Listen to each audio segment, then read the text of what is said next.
Good morning, I think, everywhere around the world that's listening, or maybe around. My name is Sonya Bohmann, and I am the Executive Director of the Construction Industry Alliance for Suicide Prevention. Today, we're actually going to talk about generational differences. I want to start with a little bit of a disclaimer to say that we will talk about mental health and suicide prevention. We will never talk about means, method, or location. But if at any point during this conversation it feels a little too heavy for you, you can always leave the conversation and come back at the end for resources. It will be recorded and posted on CIASP's website in a couple of days, and you can access it there under our constructing change webinars. So to kick things off, I'm going to introduce myself a little more in a different way than I ever normally would on a webinar, but we are talking about generational differences. So as I said, my name is Sonya Bohmann, and I am a middle-aged Gen Xer. I do have two children at home. One is a recent college graduate who is just starting her career, and a junior in high school. So I will kick it off to my panelists and ask them to introduce themselves as well. Brandon, why don't you go ahead and start us off? Yeah, I'm Brandon Anderson. I'm the Vice President of Safety here at AGC of Missouri, lifelong construction professional, so to speak, and I am a middle-aged millennial. Yeah, I what you would call personally an older millennial at the beginning of that generation. So excited to be contributing today. Awesome. Thanks for being here with us. Natalie. Good morning, everyone. I'm Natalie Schwatka. I am an associate professor at the Colorado School of Public Health and faculty with our Centers for Health, Work, and Environment. I have done a lot of work, research in the construction industry, trying to figure out how to build healthy and safe work for the industry. I am a millennial, sort of middle of the range millennial. I'm in a dual parent household we both work, and we have a 6-year-old.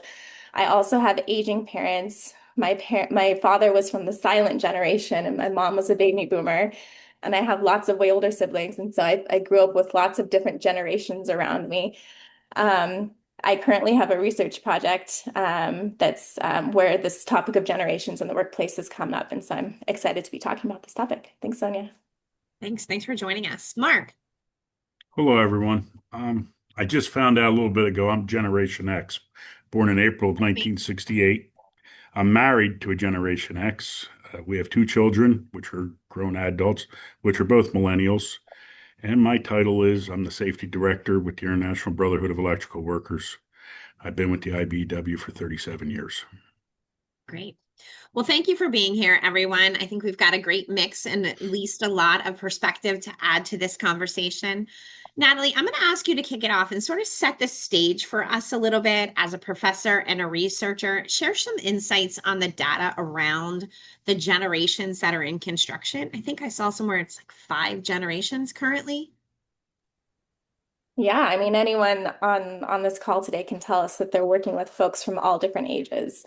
In my work, I actually started maybe 15 years ago thinking about these topics of generations in the workplace, thinking about aging workers in construction. The workforce is aging, so lots of folks are staying on the job longer. So you're likely going to be running into folks who are 40s, 50s, maybe even 60s. And I also think that a lot of folks are coming in even in high school, like in some jobs and right after high school. And so you have a wide range of folks in the industry. And the industry really wants to attract young folks to the industry to have long, fulfilling careers in the industry. And so the chances of you running into folks from young to old is really high. But I wanted to touch on what I was seeing in the sort of academic literature on this topic of generations in the workplace, generally about sort of general work preferences and what we know about that and how it's related to things like communication technology preferences, et cetera, but also touch on a little bit about what we know around health, safety, and well-being by ages and generations. So to start it off, I think generally, and I think this will come up with Brandon and Mark later from the real world experiences, younger workers are coming in, this new generation, what are they called?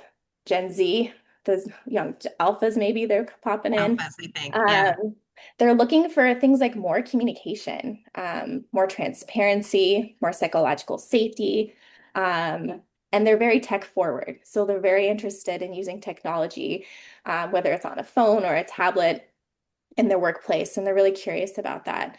They're characterized by being a little bit more independent. They want more flexibility in the workplace. If you're thinking about training, interactivity is something that I think they prefer, and training in maybe a tech forward way. There's a lot popping up around like VR safety training, Mhm. I Gamification, right? yeah, I guarantee you your young workforce will be interested in that. And they're also looking for companies that have a culture. Like they want this like work experience that is maybe a little bit more um, social, better communication, that kind of thing. But if we look to our older workers, they're looking for, everyone please correct me if I'm wrong, but I'm feeling like they're looking for protocol.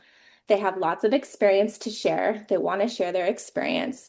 They're probably very used to hierarchy in construction. Um, I think you probably hear, this is how we've always done it, so this is how we're going to do it. And so they're very used to the way the things are done. Written procedures, formal training, focus on sort of compliance. But really, I was trying to look in the academic literature about, does generation matter in the workplace? Does it really predict sort of important work outcomes? And what I was seeing that this topic of generations doesn't really matter that much for things like job satisfaction, how much they're committed to their employer that they work for, actual turnover. But really, the things that tend to matter that predict those kinds of things are how old you are, your tenure, or your career stage. So it isn't necessarily maybe the generation, maybe that plays into a little bit, but it's more about these other things. And so I think it's more about thinking of um, other things like age, tenure, career status. And the next thing before we move on to this next speaker is thinking about health and safety differences. So there's some literature in construction that's looking at what do we know about mental health and physical health Mm. across the different generations or ages of our workers in construction. So if we're looking at physical health, the younger workforce, they're coming in with fewer chronic health conditions, right? They haven't had a chance to develop those bad habits or develop sort of conditions over their lifetime, but they're really at risk of acute injury on the job, right? Falls and things like that. But if we look at our older workers, they have more chronic health conditions that they're dealing with, hypertension, diabetes, but they have a lower rate of work-related injury. But if they are injured, that injury is going to be more serious for them. And that's what I found in my master's work. Interestingly, on the mental health side, some of the research I was seeing was that our younger and newer workers are experiencing higher distress levels, potentially around bullying, stigma, coping with substances. And some of that can be explained by job insecurity. You're coming in new to a job, you don't have as much status, you're getting lower pay, you just haven't had a chance to progress in your career yet. Um, and I think the thing that compounds that is, research shows younger men are less likely to seek help when they're feeling very challenged. And I will say what I found on older workers in the literature is that older workers are less affected by distress, but may have struggles with work demands, especially those physical demands and time pressure. So it's a complex picture. I don't think that the term generation explains everything. I think we need to think more about stage of life and where they're at in their career and what's going on in their home lives and things like that, how they grew up. Thanks, Natalie. Mark, Brandon, any thoughts on that? So I know that's the very academic level of kind of generational differences in the workplace, but what are we seeing from your experiences? I'll kick off if that's okay, Brandon. Go right ahead, sir. The one of the first things you said, I jotted down a quick note, is the newest generation, Alpha generation, is big on communication.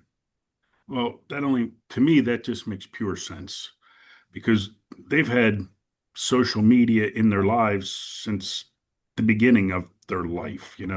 Take someone like me, uh, our communication skills aren't so good because when I was their age, a long distance phone call was quite expensive. you know, and I damn sure didn't write a letter. So um, that makes sense to me. A few other things that you touched on. When I was business manager at my home local, when I'd be picking my apprentice instructors, um, the one thing I always stress with them is just because I had a lot of names that had a lot of adjectives in them, I'll say, that doesn't mean it's right and shouldn't be continued going forward. Because the newer generations, from my kids to younger, they weren't around that quite like I was. You know, I really had to check my badge a lot of times to know what my real name was because I answered to so many different ones. That didn't make it right. It just made it what it was for the time. So I'm of the belief that just because I did that doesn't mean the next generation has to do that. So that like I say, so the people I was using to bring people up through the trades, I wanted that very crystal clear. And then some, but one of the three of you mentioned about bad habits, which that falls in, and that's a little bit outside of our scope. Just keep in mind, every bad habit you have, someone taught you that. So, you know, and that goes Great into point. the name calling and stuff. So, Brandon? Yeah, we've in a short period of time covered so much already, right? Getting into this, I find it interesting, Natalie introducing herself that 15 years ago she started thinking about this when she first got into the workplace, right? I started talking about this 15 roughly years ago from a company organizational industry standpoint about the generational differences, the challenges, and the need to understand them. Um, the whether it's technology, how we learn, any of that, we're facing a number of challenges. Natalie talked about the prior generation, what I refer to as the veteran generations in our industry, and this really transcends multiple industries, but focusing on construction, they they were very rigid, yes, very, scheduled, those types of things of in regards to their work environment, what they were used to, how they train traditional training mechanisms, um, communication, how mail versus the email versus now instant messaging, right? And it's even going beyond that now. We're so connected. Um, that's a challenge. What I am seeing, and we need to be looking at this too from another perspective, not just the differences, but really the similarities as well, where we're seeing those generations prior, the older generations, the veterans, are really adapting, because this is how what they always known is what they always know. And now we're with the new generations coming in, a new thought process of how we do things, how we communicate. It's breaking down that barrier and opening minds and perspectives to, hey, this isn't so bad. We can learn virtually. We can learn online, right? And it's actually more efficient sometimes. I'm not going to say across the board.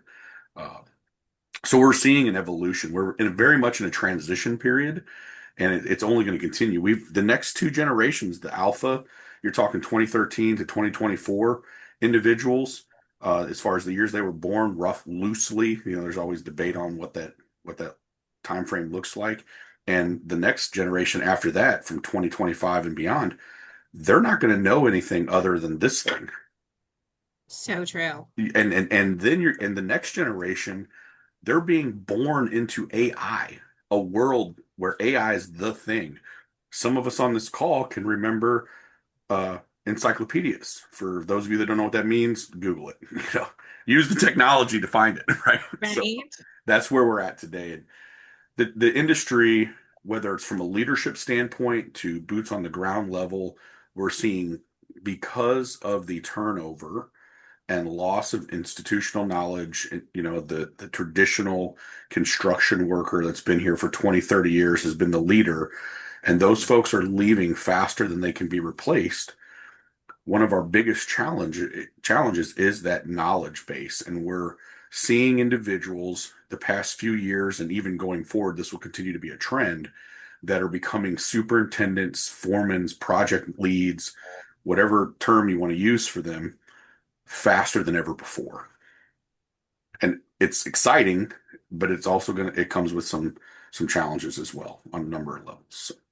I think Natalie talked a little bit about that initially when she was talking about the fact that those workers are coming into this industry. And while they have all of this knowledge, they are at greater risk of injury because they have book knowledge, but not necessarily the practical knowledge. And Mark, I think when you entered, there was such a hands-on apprenticeship was a different concept then. So let's talk a little bit about that too. Like, what was that like when you entered the trades? And then Brandon, maybe spend a little time chatting more about like the newer generation. And Mark, you could probably talk to this as well, is what's happening when they're coming into this industry. So, you're talking about like when I was coming up. Keep in mind, when long before I ever went to work, we didn't have a computer. We had a bicycle. We had a baseball bat. We had a glove. So if the glove needed repair, we went down to the store and bought leather and restitched it.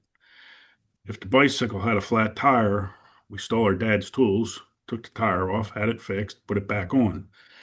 Nowadays, what is it, Gen Alpha? Some of them may have never had a bicycle. And Yeah. I'm being very basic here. So their knowledge of tool use is a lot, in most cases, non-existent. However, they can make me look like an absolute idiot on a computer like this here, So, um, it, Great point.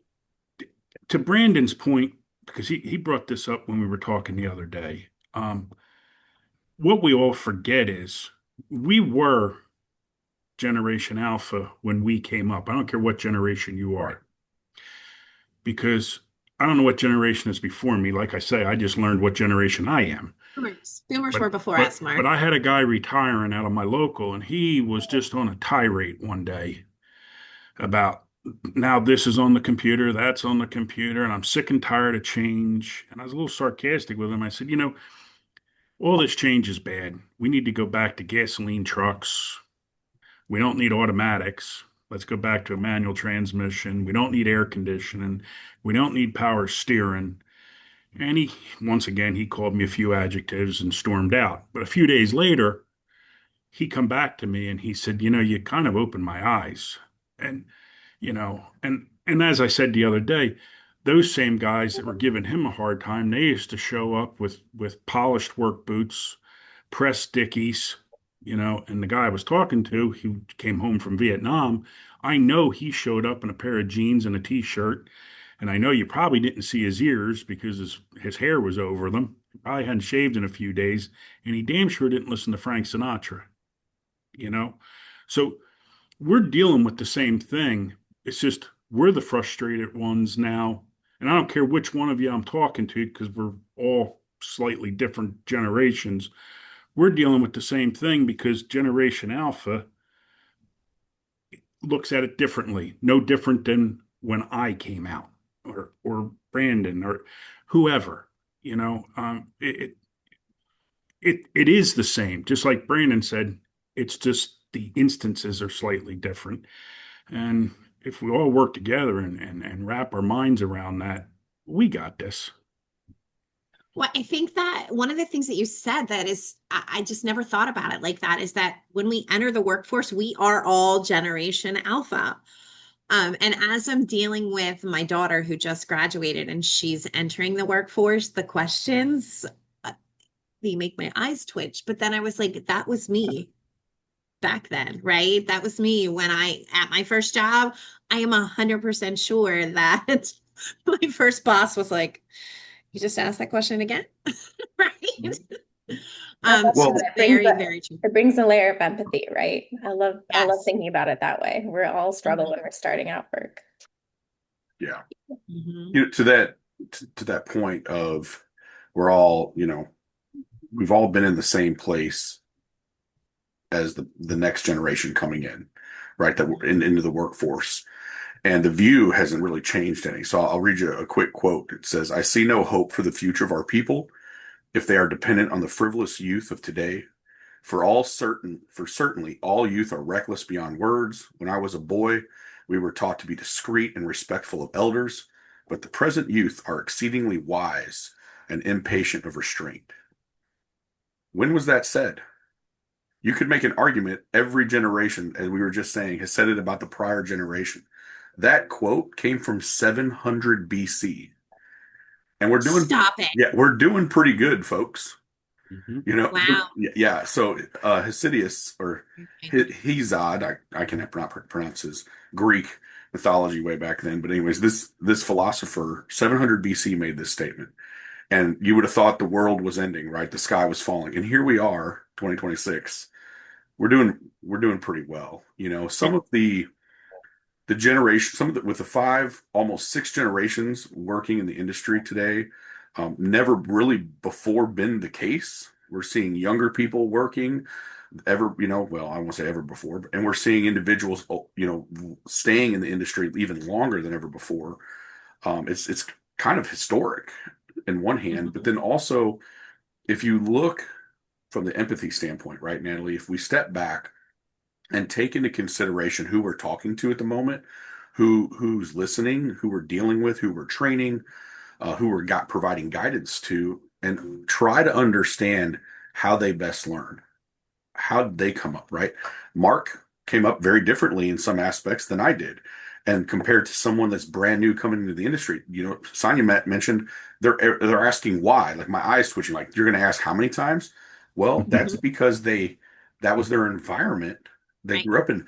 They have the ability because of the technology at their fingertips to ask why multiple times and get an answer versus And in multiple places, right? correct in an instant versus Mhm. before, Mark talks about, we had to go down to the store and get a new tube for the bike. I can Amazon and it'll be here in a few hours to a day, Exactly. right? And I can go do something else. So the experiences level, how an individual is raised, their environment they were brought up in is very different today because of technology. That doesn't make those individuals, those younger generations, younger folks coming in the industry, unmotivated. It doesn't make them useless or, they don't, they have skills some of us don't have, and there's a Right. place for it.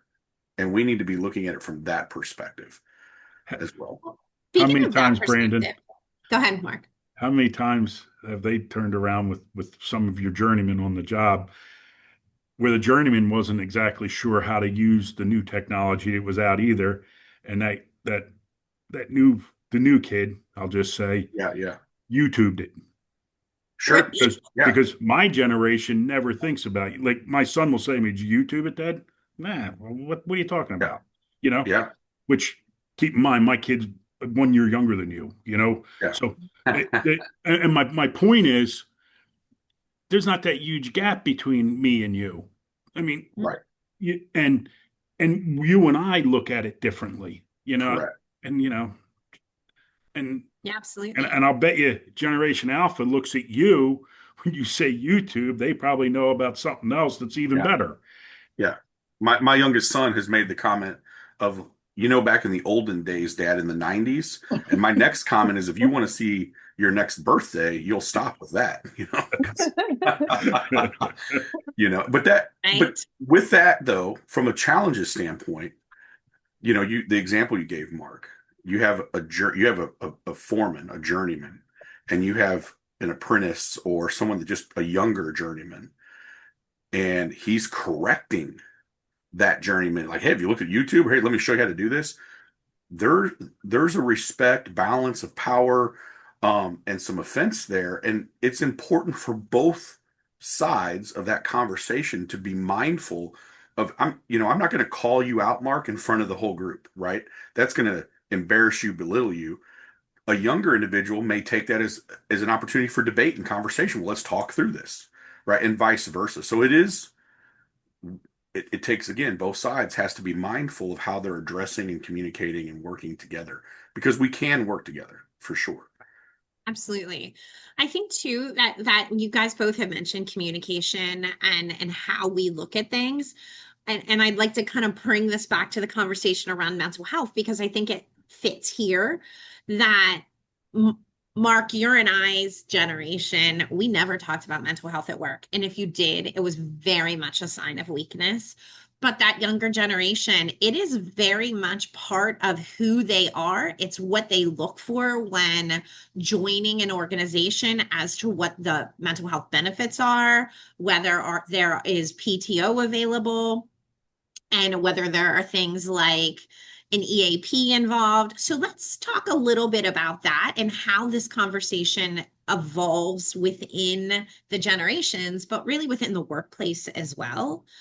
Let's kind of dig into that if we can. Sonia, what you just said is so true. When I had a whole lot less gray hair than I presently have, um, and we'll just say a relative passed away Mhm. and you weren't on your A game, you couldn't say that because once again, on the job site, once again, you were called more adjectives, Mhm. and if you didn't get over it right quick, then they treated you like you had leprosy and you were just, like go away. And that's the one thing I see in the as time goes on, as I get closer to retirement. Um, that's it's still a stigma, still is. It's one of the biggest things we're fighting, but it's not quite as high a hill as it used to be. When do you think you started seeing that change? Honest, real recent, within Oh, five yeah. years. I think that's accurate. Within 5 years, because when I base everything from when I transitioned from being business manager to working at the international, because when I was business manager, it definitely wasn't alive and well then. It got a heartbeat around 2018, 2019, and we're making better progress. And as we spoke when we were preparing for this meeting, some of the trades are better than others because, to be quite honest with you, some of the trades don't accept the fact you can have mental illness, you know? And it's not always that you might need medicine or whatever because you're bipolar. It could just be you're struggling because you lost your mom or dad or your pet. Hmm. As a father, I'll tell you, a lot of times I thought more of my dog than I did my kids because my dog gave me less aggravation. You know what I mean? And I'm trying to Get stay on that. the light side of stuff, but I'm being very serious because if you're tight, if you're one of those, I am an animal person. Losing my dog that will mess my mind up a little bit. Sure. You know, and when I was 30 years old, really, it's a dog. Just get your crap together. Come on. Right. Nowadays, it's more acceptable. And Yeah. I'm going to go back to Natalie here. That's where I think us old guys are learning from the young generation. From So, from a from a and mental health standpoint, what I've been seeing for a number of years now, there has been a shift in mindset around how we discuss mental health, how it's viewed, right? Uh, Generationally speaking in our industry, and we're seeing firsthand, and it's going to be a continuation. This will ever be evolving, where the older generations that there was this just staunch stigma around it, where you do not talk about it, right? There are multiple generations in the industry today where you do not talk about sex, drugs, religion, money, politics. You just don't, right? And you definitely don't talk about you having some sort of illness or mental health, right? That's super private. However, we're seeing that break down a little bit, those barriers crumble some, and we're seeing individuals come up and want to talk about it. Now, how they talk about it and when and where and with who is very different than your younger generations where you're seeing. So we have to be mindful of when addressing mental health concerns and issues that we're doing it privately in some instances, especially with some of the older generation and veterans of the industry versus some of the younger ones, Natalie, folks my age, your age, and younger that are coming into the industry, they're talking. Brandon, we're having trouble hearing you, I think, a little bit. Are you serious? Can you hear me? I don't know how much closer I need to get. You suddenly went into like a tunnel. Oh, am I still in a tunnel? Now you're better. Okay. So what we're seeing is younger generations, they're openly discussing their mental health challenges and struggles in front of everyone, almost to a fault of it seems like a badge of honor in some cases. And that's not to disparage anyone from coming forward, but we have to, again, being mindful of the conversation because you're going to have other individuals that they don't want to talk about it. They want to talk about it, but it's going to be behind closed doors, one-on-one with someone. So just trying to discuss this topic and provide an avenue and a safe place in a group setting or in a meeting, you're going to reach some, but you're not going to reach everyone. So it's very important to be mindful of that as well and be respectful and take into consideration that there's some folks that are just not going to be open about it. Doesn't mean they don't want to talk about it. They're just not going to talk about it in front of the rest of the company or the rest of the crew, right? Natalie, Sorry when you about were the digging sound in issue. on this, you're good. When you were digging in on some of this, what were you finding in terms of these conversations and the generations that fit into that? And really, where I think in the workplace, like it's okay to have these conversations. In some places, they're still not doing it because it automatically becomes a safety issue. Yeah, I mean, I think part of the issue is the psychological safety, which is, someone being comfortable in their work social setting to raise an issue. And an example of that is there's lots of things about construction that can contribute to poor mental health, right? Mhm. It's a very stressful job. There's high pressure. And so, Mark, like you were saying, it doesn't have to be a diagnosed mental health condition. Mental health can show up as stress and burnout. And that can stem with, the way, for example, a job is managed and the quality of your foremen and your crew members and your relationships. And so the psychological safety to speak up and say, this schedule is killing me. I need a day off. I need to decompress. That ability to say that is really incredibly important. And I think for the younger folks, they want to be able to say that. And for the older generation, I think maybe folks, and Mark, like you were saying, things are changing and they're open to that sort of conversation, but some aren't.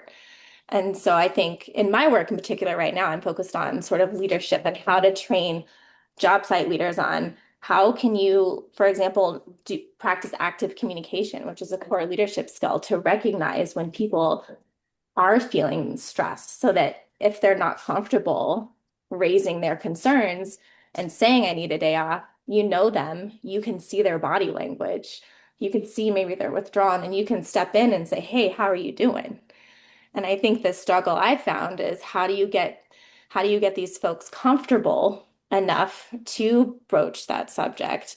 And then, like you said, like it becoming a safety situation, how do you do it like within the bounds of HR and what's allowed? And I think that's been a really tricky situation. I know I've worked with an HR director who really wants this to happen within their company, but they're kind of struggling with like the HR like policy and rules and regulations. And I don't have an answer yet, but I know that's something that, the industry needs to think about so that people can feel comfortable talking. Mhm. Well, I think that's a great point because there is that challenge that happens on a job site is that the resiliency of our older workforce or the even the reserve of our older workforce who isn't they're struggling, but they may not be comfortable having the conversation.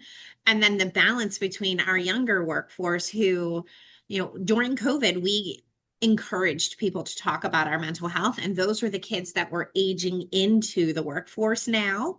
And they want to have these conversations. It is very much top of mind. It is the topic that happens in many places and spaces. But there's also that balance in construction where you have to think about how does that fit into those generations that are being represented so that you're not making someone uncomfortable, but you're still honoring the generation who's comfortable having those conversations. So And I Thoughts on think, that as well? well, I'll just say that it's, I think it's a little bit, and we were talking when we were prepping for this webinar, that it's about knowing your people and their preferences and their, you know, who they are as individuals so that you can respond appropriately. And if you don't know who you're working with, then it's going to be really hard to set up a, you know, an environment where that people do feel supported. So, Natalie, with that being said, that's part of the problem with construction is, you know, if you worked, we'll just say with a utility, I may work side by side with you from the day you started until I retire. Whereas in construction, I may see you on this job site on this year, and then 5 years passes, and then you're on another job site with me. And then 5 years, and you found out I retired. Yeah. That's That's part of the problem because you don't really, you don't, in a lot of cases, you don't really get to know your crew. So, and with beings we represent utilities in construction, and when I say utilities, I'm talking gas, phone, you know, the whole 9 yards. I'm fine. That's what I'm coming down to as we're learning more and more about this. Not that it's not happening in utility. It's just not happening at the same high percentage. I'll just say it that The way. which part? The getting to know your crews as much or Yes, the where short, people can shorter? talk. Yeah. Yeah. And you know, the other thing in construction is, you know, when you work with for a utility, you have defined vacations, sick time, so forth, so on. And when you're in construction, you make more money when you're working, but you Yeah. don't have everything I just said. So if you're young, starting out, and your kids aren't grown like mine, you know, and they're young, taking that day off without pay can hurt you. Hard. So even though it's an option, it's not a viable option Yeah. in their head. You know what I mean? Yeah, there's a lot to unpack here. The industry is far more transient than we've ever been, in my opinion. And maybe there's been phases where it's been pretty mobile, so to speak, and transient across the nation as you know, America has grown and evolved from, you know, east to west coast and different initiatives. But for you look at the mega projects right now, multiple years, you know, in some cases, and we're seeing, you know, groups of individuals and demographics move from place to place to work on these projects. So we do have a shorter window of time to get to know someone. It doesn't mean we should just not get to know them. And I think that was kind of the attitude at first. Like, hey, you're only here for a minute. Here's the body. Here's a number, so to speak, and get to work, do your job, and then you're gone. We still have, there are, I think, any opportunity and any instance where you're engaging with someone, whether it's at work or not, you have an opportunity to get to know them, you know, and you have an opportunity to connect. And we should really be looking at it from that standpoint. You know, even if it's just something simple like, hey, where you're from, what kind of work have you been on, right? And connecting on that level, it helps, right, with that connection piece and making someone feel more involved. You know, you look at again, back to Natalie, some of the comments she's made, you know, in regards to benefits and what drives individuals, the psychological safety side of it. You know, the younger generations, in many cases, want to know what the impact is of the work. So from a leadership standpoint and active listening, active communication, it is critical, and it is critical to paint that picture of this, doing this work. This is what it does, big picture. This is the impact it's going to have on the community, on the world, so to speak, and show the value of what you're doing and how that matters is going to motivate those individuals far more than you go back a couple generations, baby boomers, you know, in that range, and Gen X, and it's, you know, just pay me, tell me when to show up, leave me alone, let me do my job in some cases, right? Don't have time to hear about your dog, so to speak. Suck it up. And thankfully, and that wasn't the best way to go about things either then, but it's evolved, and we have a opportunity. We're seeing that opportunity continue to grow and flourish, where folks are more open. Benefits. Mark just talked about benefits. I had a younger gentleman I've seen this come full circle a little bit. And if you go back historically, Natalie, I'm sure you probably have or have looked into this some. Mark, you might be able to talk to some of this as well in your experience. I had a younger gentleman the other day tell me that he's not worried about his pension or retirement, that he would rather have that money, into his paycheck right now. And it's like, yeah, he was talking about a trade and that's a young man's game and they just want to get paid. Well, okay. There was a time that was the case and then that evolved, right? And then it was all about benefits and those types of things. And we're starting to see that again with the ease of making money in some cases, technology, social media, where society's going of, hey, I just want to get paid right now, right? So again, communicating, being mindful, and I've seen companies where they've made adjustments for certain positions.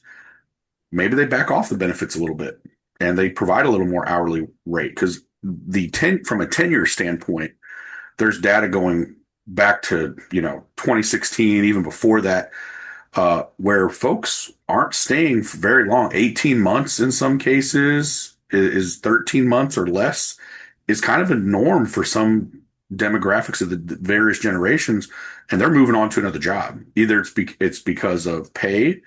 Typically, it's not always the case, but pay for sometimes very low amount, or it's they're bored. They don't feel challenged. It's mundane.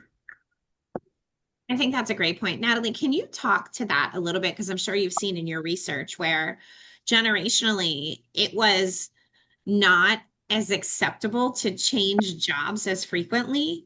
And now it's much more of the norm to be moving around, like Brandon talked about.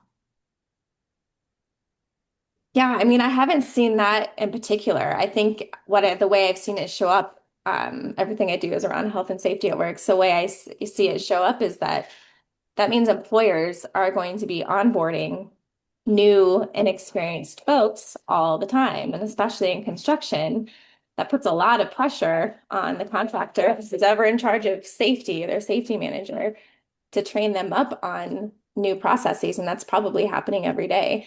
And as I said earlier, it doesn't really matter what age you are, but if you're new to that job, your risk of injury in those first few months is so high.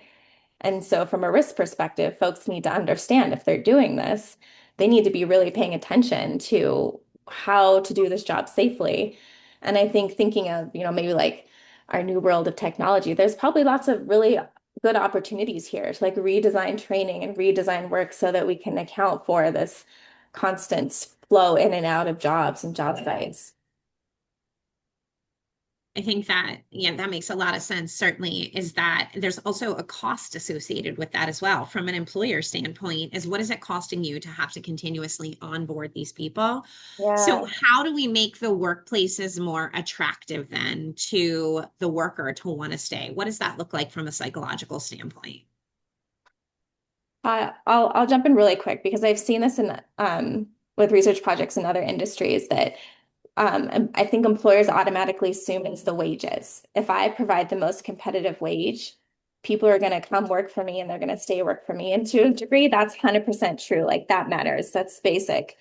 But at the same time, what we see for retention is that other intangible things, like your relationship with your supervisor, how satisfied you are with the work, whether you feel engaged in your work, sort of those intangible cultural things are just as much of a predictor of whether you want to stay on your job than compared to wages. So I think those intangible things matter too. And so contractors need to be focusing on that as well. And that's definitely a generational thing.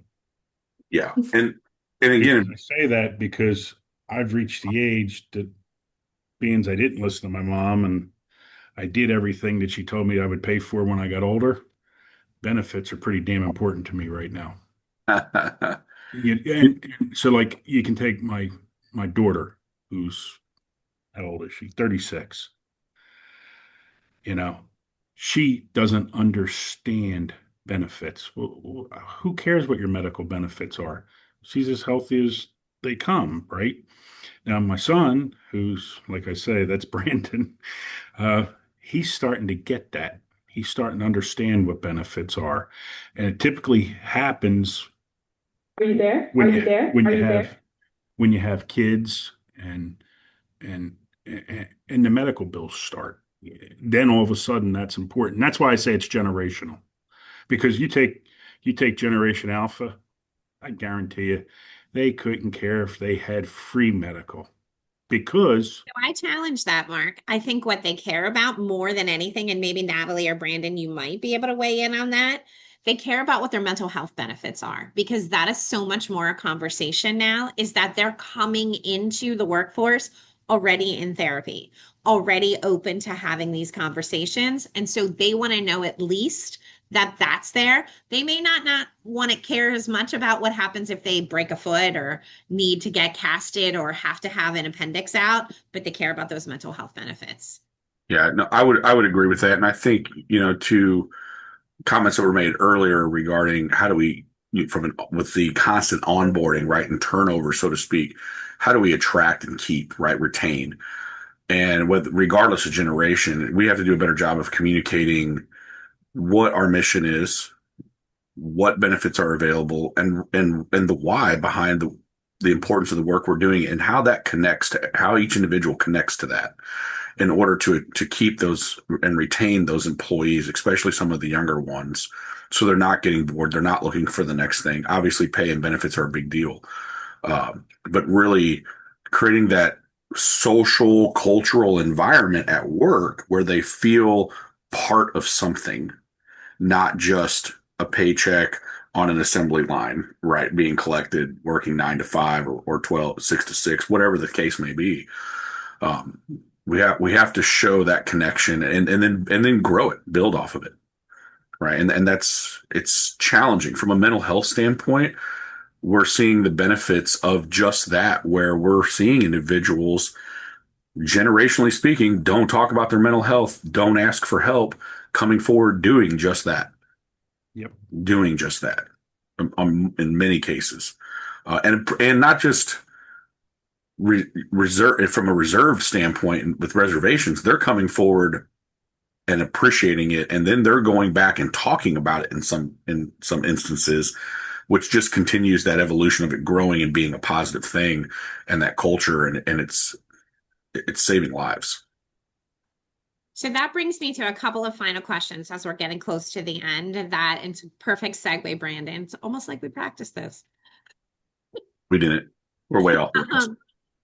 I'm going to ask a couple of questions to each of you, and I want to hear your thoughts on that. So, in this realm of having these generations that we have to look at, and looking at where people are in terms of this mental health conversation as well, how should organizations package and communicate mental health resources to get engagement across the generations? What does that look like? What should the policies look like? That's a lot. Of course But it is. yeah, so I think for based on time, for what it's worth, you need to identify who you're speaking to, right? And how they best communicate.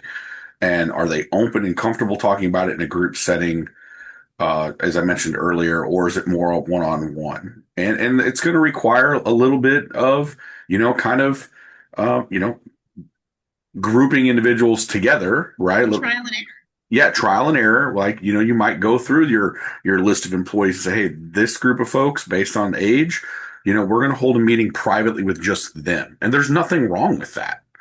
Or maybe one-on-one. And then you might have, a larger group meeting with everyone, who knows, to not single anyone out and set the stage for those other meetings coming. So just being able to communicate in a manner they're going to receive it, not calling anyone out, not expecting them to stand up and be like, yeah, I got a problem right in front of the whole group, because that's not going to happen. You're going to turn people off. yes. They're not going to be open to that at all. Mark, thoughts? Agree wholeheartedly with everything Brian just said. The other thing is, I think it needs, like on the job sites, I think it needs to be a little bit more in the face. Like I'm going to touch on 988. I'm old enough to remember when there was no 911. And when I was a kid, you called the operator and they called the cops. And I say that because I can remember how we needed to be taught, if you needed police help, you needed 911.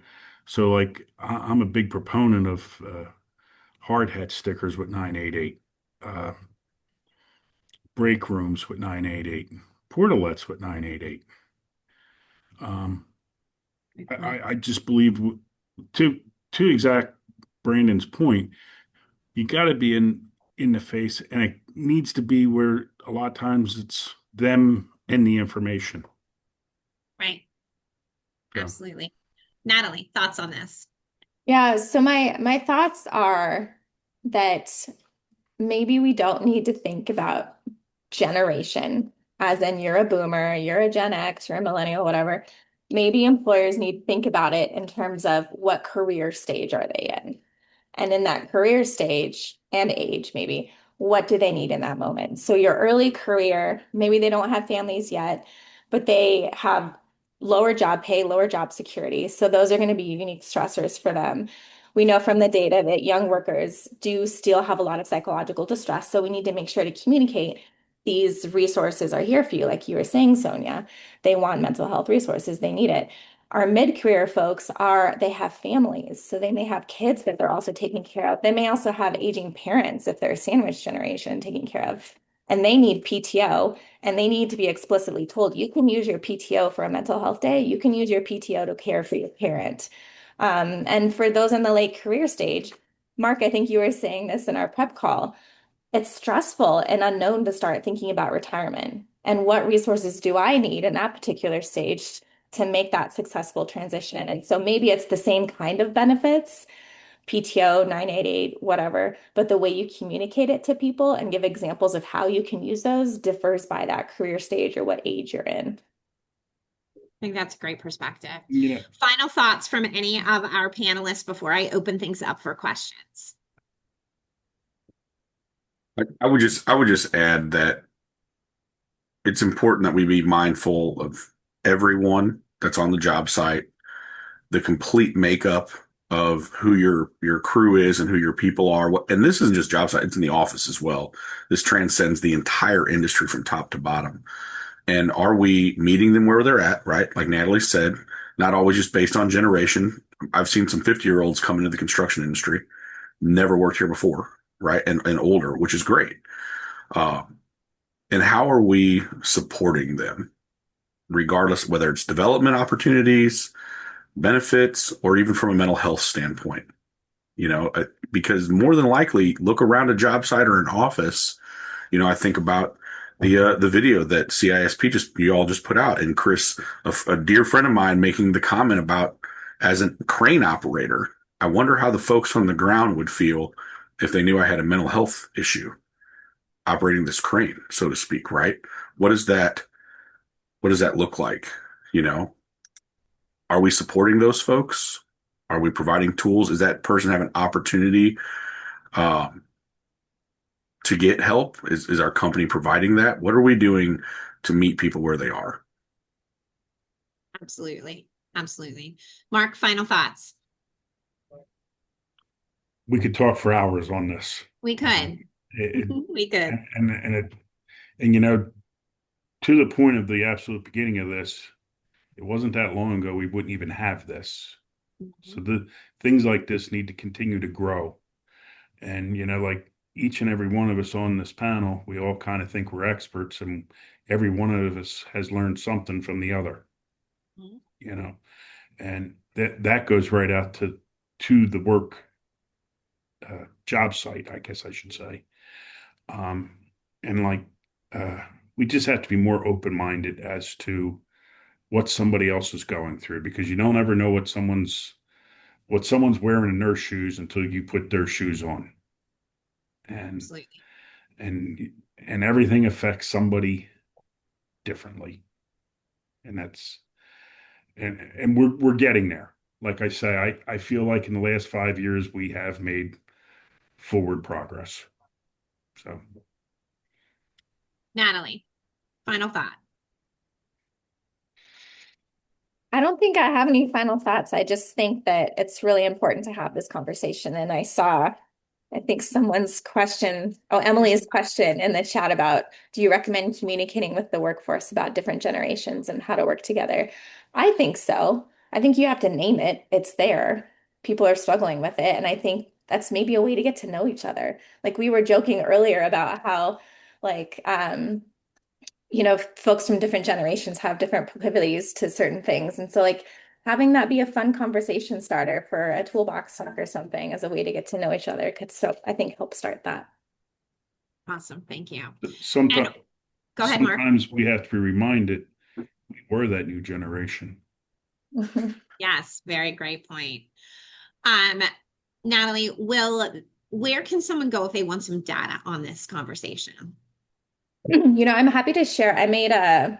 For those who are tech forward, I made a Google Notebook on this with all of like the studies, and they can chat with Google Notebook if they have questions. So I'm happy to share that link if anyone just sends me an email. I'll put my email in the chat. I saw that. Thank you. And then the one final question that's also in the Q&A is what language do you suggest using to encourage older generations who have the suck it up mindset to be more empathetic? That's a loaded question. It Yeah, is. it's one understanding. So, for the individual that asked the question, if you had an individual that was using that kind of language or that was their attitude, I would pull them aside privately and want to understand, hey, I understand this is the norm of how it used to be. This is how you were brought up. If I heard, I'm not even going to get into some of the stories I've heard over the years, anyways, leveling with them, right? Connecting with that individual one-on-one that you understand where they came from, right? Today, though, although there might be some validity to what they're saying, that's not the best way to go about talking to someone to motivate them, right? So finding that balance in the conversation so that if it comes up again or that individual finds himself in that situation, rather than saying, hey, just suck it up, let's go.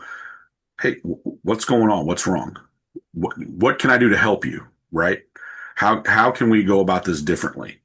And letting the person that has the issue, come up with a solution.